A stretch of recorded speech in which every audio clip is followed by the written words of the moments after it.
स्वागत है हीरामन जी। सबसे पहले आपसे हम समझना चाहेंगे, प्रधानमंत्री ने आज जिस तरह से स्पष्ट किया कि राष्ट्र की एकता के लिए राष्ट्र विरोध वाले किसी भी कार्य या उसे कमजोर करने वाले किसी भी विचार को त्यागने का संकल्प हमें लेना है, कितना प्रासंगिक है जब हम सरदार पटेल के राष्ट्रीय एकता में योगदान की बात करते हैं। रमा जी, जैसे कि आपने कहा और आपकी रिपोर्ट में भी कहा गया, आज का दिवस जो है जिसे एकता दिवस के नाम से जाना जाता है पिछले 10 वर्षों से, और ये देन भी प्रधानमंत्री नरेंद्र मोदी की है। जब से वो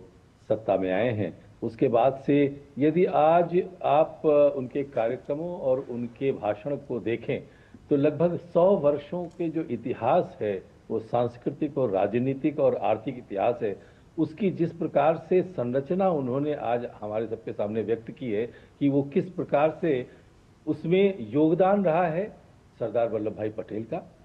कहां पर जो चाहते थे वो नहीं हो पाया, उसके पीछे क्या कारण थे और क्या उनकी एक सोच थी, जिसे वो कहते हैं कि एस्पिरेशन क्या थी, उनकी भावना क्या थी कि भारत किस रूप में इतने शताब्दियों तक गुलामी में रहने के बाद भारत को जब स्वतंत्रता मिली या मिलने वाली थी, उस समय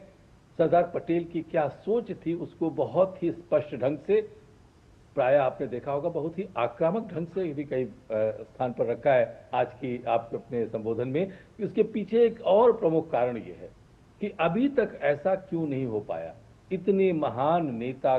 को लेकर के पिछले 70-80 वर्षों में जिस प्रकार का एक तरह से अवहेलना की गई है, उसकी जो पीड़ा थी, और अवहेलना से इसलिए किसी व्यक्ति की अवहेलना की गई है क्योंकि सरदार पटेल का जो विजन था, जो उनका भविष्य को देखने, भारत को लेकर के जो विजन था, उस पर किस प्रकार से कुठाराघात हुआ, कहां कहां उनको नहीं सुना गया। एक ये पक्ष है,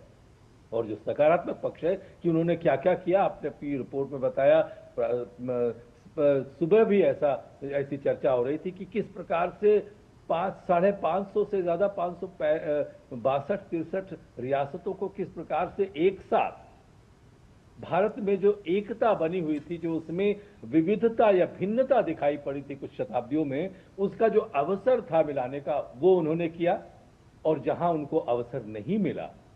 चाहे वो कश्मीर हो जिसकी चर्चा भी की गई, चाहे वो नॉर्थ ईस्ट हो, और जो सबसे बहुत ही प्रमुख बात उन्होंने कही तिब्बत को लेकर के कि किस प्रकार की सलाह परामर्श सरदार पटेल ने तत्कालीन प्रधानमंत्री नेहरू को दिया था कि तिब्बत को चीन के पास जाने से रोकिए, उसका कितना कलंकित प्रभाव भारत पर पड़ेगा, और उसका सीधा प्रभाव आपने नक्सलवाद और माओवाद का जो भारत में विनाशकारी विध्वंसकारी जो 6-7 दशक का इतना लंबा इतिहास रहा है, जिससे लगता है कि अब मुक्ति मिल जाएगी, और उन्होंने प्रण लिया है। तो आज का जो एकता दिवस था, वो ये वो बताना चाहते थे कि जो सरदार पटेल की जो भावना थी कि जो वैविध्य है भारत में, उसको एकता के रूप में किस प्रकार से देखा जाए, ये उनकी परिकल्पना थी। इसके प्रति वो समर्पित थे, इसी को के प्रति वो काम करते करते मुझे लगता है अपना जीवन भी छोड़ गए। लेकिन उन्हें जो सम्मान मिलना चाहिए था वो संभवतः नहीं मिला, इसलिए आपने उनकी वाणी में कुछ एक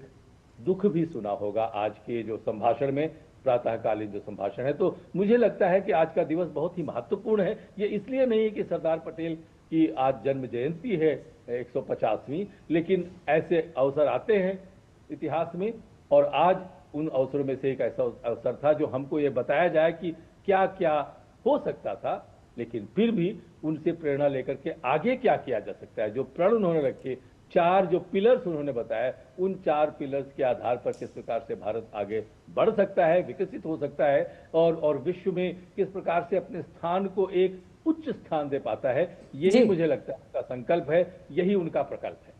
जी संजय जी, जिस तरह से प्रधानमंत्री ने बताया कि